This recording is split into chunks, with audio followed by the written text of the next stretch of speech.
Otep à tous, bien-aimés frères et sœurs. Pourquoi le président Tshisekedi ne s'est pas rendu à Kazan, en Russie, au sommet des BRICS? Question. Bonne question. Pourquoi? Pourquoi l'Arabie Saoudite ne, comment dirais-je, qui a été acceptée, la demande, l'Arabie Saoudite a elle-même fait la demande. Elle n'a pas été forcée, elle a fait la demande pour entrer dans les BRICS. Mais maintenant, elle a peur d'assumer, de dire que non, vas-y dans les BRICS, elle a peur. Pourquoi? Les mêmes causes produisent les mêmes effets. Tshisekedi aussi a fait la demande. Oui. La RDC est candidate aux BRICS, officiellement. Regardez la liste. La RDC fait partie des pays qui devraient être observateurs. Mais pourquoi Tshisekedi n'est pas parti? Parce que si Tshisekedi était parti, la RDC serait partenaire. Au même pied d'égalité que la Turquie, l'Indonésie, la Malaisie, tous ces grands-là, le Cuba et autres. Pourquoi? Ben c'est simple. C'est l'œuvre des Occidentaux. La pression. Tshisekedi a peur. Il tremble dans les couilles, là, il tremble. Il a peur. C'est tout. Tshisekedi a peur pour sa vie. Tshisekedi a peur pour sa sécurité. La pression occidentale est tellement intense sur lui. Les amis, c'est pas du gâteau. Hein. Pareil pour l'Arabie Saoudite. Même l'Arabie Saoudite qui a l'argent qui se passe pour une grande puissance là. Elle a peur, elle est peureuse. Attends, non, je reprends. Et Tshisekedi, et le prince là, arabe là, et les deux là, ils ne sont pas partis à Kazan parce qu'ils ont peur de la réaction des Occidentaux, qui les ont mis sous une sorte de pression intense, telle qu'ils sont dans un état incroyable. J'ai pitié d'eux. J'ai pitié de Tshisekedi. Vous allez voir, écoutez bien, vous allez voir, si demain Macron appelle Tshisekedi là, hein, Tshisekedi va partir à Paris. Se faire encore humilier parce que Macron, ça c'est sa spécialité. Et lui, là, il est né pour ça. Il a été formé pour ça. La seule chose que Emmanuel Macron sait, c'est d'humilier les Africains. Les dirigeants africains notamment. Ou la jeunesse africaine. La seule chose, c'est-à-dire que je n'ai jamais vu ça. Les autres faisaient un peu de diplomatie. Hein? Mitterrand, quand il rencontre Thomas Sankara, il dit oui, il dit mais vous êtes très jeune, c'est pour ça que vous commencez comme ça. Comme vous êtes jeune, là, vous êtes fougueux. Et oui, c'est le manque d'expérience. Et au fond du cœur, il est en train de dire, je veux te tuer. Je t'envoie au repos éternel. Oui, c'est ce que Mitterrand a fait, la diplomatie. Dès qu'il est reparti, il dit à Oufouette, bon, écoute, il faut me régler le compte de ce petit-là, cet enfant-là, cet esclave. Donc, mais avec Macron, ce n'est pas le cas. Lui, non, lui, comme il n'est pas intelligent, donc il sort tout comme... Ah, bon, écoutez, moi je pense que le problème de l'Afrique, ce sont les femmes qui font trop d'enfants. Oh, mon œil, mon cul. Ils sont en train de mettre en place toutes les politiques possibles pour que leurs femmes puissent enfanter. Attends, non, je ne vous ai pas dit ça. Attendez. On nous dit, hein, nous mettons trop au monde là.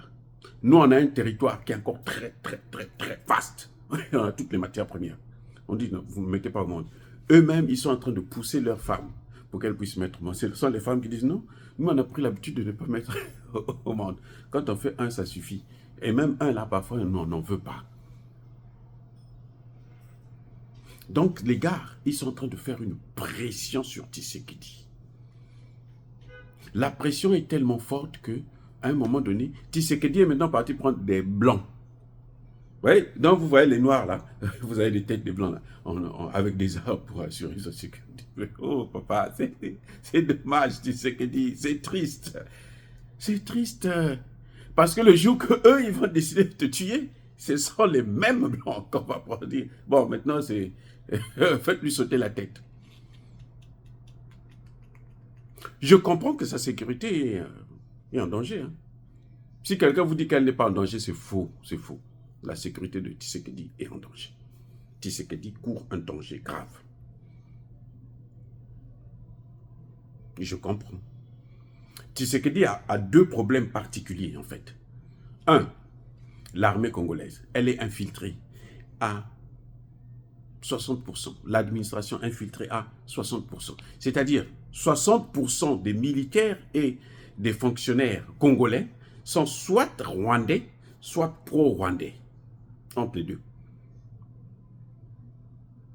Ah oui, il n'a pas d'armée. Deuxième raison, c'est que la classe politique, du premier au dernier, sont corrompus. Du premier au dernier. Surtout les opposants, c'est même pas la peine. Les opposants, les gens comme les Katumbi, même, c'est la pacotille. C'est-à-dire que quand vous regardez, vous dites, mais ça c'est vraiment, c'est un opposant. Il a une tête, dans la tête là, il y a un cerveau. Vous voyez la tête là, vous posez, il y a un cerveau là dans la tête de Katumbi. Parce qu'il est bête comme ses pieds. J'ai jamais vu ça. Et c'est ça le vrai problème. Les députés à l'Assemblée nationale, hein, les députés congolais, tous les députés là, il n'y en a pas un seul qui se réveille pour dire, mais monsieur le président, ou appeler la première ministre là qui dort. Elle adore la Belgique, elle aime la Belgique, elle devait avoir la nationalité belge, ce serait mieux pour être première ministre là-bas. Aucun député, vous avez déjà vu ça, un parlement de près de 500 députés, aucun ne se lève, y compris même des pasteurs et tout, ils sont esclaves. Ils étaient des pasteurs, hein, avec toute une litanie de diplômes. C'est incroyable ce qui est en train de se passer au Congo. Et c'est ce qui fait que Tshisekedi soit paralysé.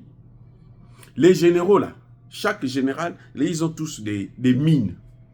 Ils ont leur terrain là, des mines, c'est pour eux qu'ils font louer aux Chinois, aux Japonais, aux Américains, viennent éclater, aux Rwandais et tout.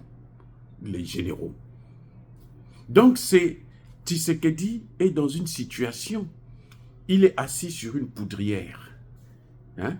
À n'importe quel sur même la poudrière encore c'est bien, sur un volcan. Il est assis là, sur un volcan. Tshisekedi que vous voyez là. C'est ça son problème. Mais le problème c'est que Tshisekedi ne trouve pas la bonne solution. Nous comprenons les questions de sécurité. On a vu comment ils ont fait, hein, les mêmes occidentaux, ce qu'ils ont fait de Bill Clinton là. Hein? C'est ce qu'ils ont fait de Kabila, le père, hein, Laurent Désiré Kabila. Ce sont eux, à bout portant, là, on l'a fusillé par la garde. Ce n'étaient pas des Congolais, hein. C'était des étrangers. Tshisekedi doit aussi pas des étrangers. Donc, autant mieux faire confiance aux Congolais. Au moins, les Congolais, il est là au Congo, les gens vont savoir, ah, c'est lui qui avait fait. Et puis tout le monde, on va le maudire jusqu'à sa 50e génération. Et tu vas prendre un leucoderme pour venir assurer ta garde. Il n'y a pas plus stupide que ça. C'est pour la première fois que je vois un chef d'État africain qui va prendre un étranger pour venir assurer sa garde. Un étranger blanc, pas un noir. On a vu des gens qui partaient prendre des Cubains, hein, dans d'autres pays. Je ne vais pas citer le nom. Vous savez, quand vous citez le nom, vous avez des problèmes. Je ne cite pas le nom. Vous cherchez, vous voulez que je puisse avoir des problèmes. Non, je ne cite pas le nom. Je dis seulement qu'il y en a qui partaient prendre des Cubains noirs, qui viennent assurer sa garde. Mais Tshisekedi peut faire la même chose. Voyons, pourquoi il est bizarre comme ça là? Il est dans des problèmes, il va chercher encore d'autres problèmes. Donc c'est ça, c'est la pression occidentale. La pression, et la pression là, ça vient directement de la Maison Blanche. Oui. On ne vous dit pas. Tu sais, il a même peur de nous dire la vérité. Parce que s'il nous dit, on va sortir ça tout de suite. On va sortir, on va dire, mais arrête d'emmerder notre type. Où est ton problème? Mais il a peur de nous dire. Donc, nous, on est obligés, on passe par les cafouillages, on apprend, mais c'est comme ça, et puis on vous sort ça. La pression vient de la Maison Blanche, vient de l'Union européenne. Et oui, c'est la pression. Vous vous souvenez quand Macky Sall avait fait son premier vote contre la Russie, il avait soutenu la Russie. Après, il a changé.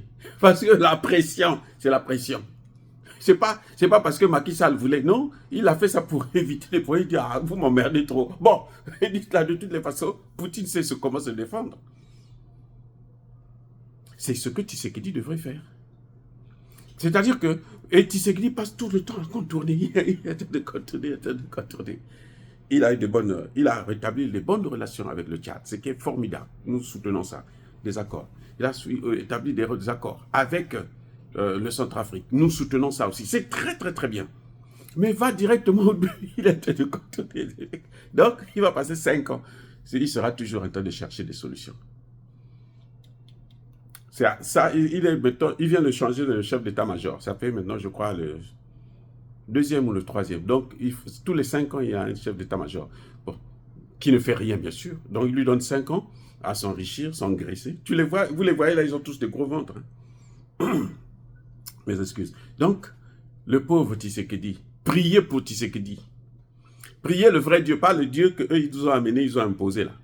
Parce que celui-là, il ne vous écoute pas. Sinon, il n'allait pas nous laisser dans cette souffrance-là.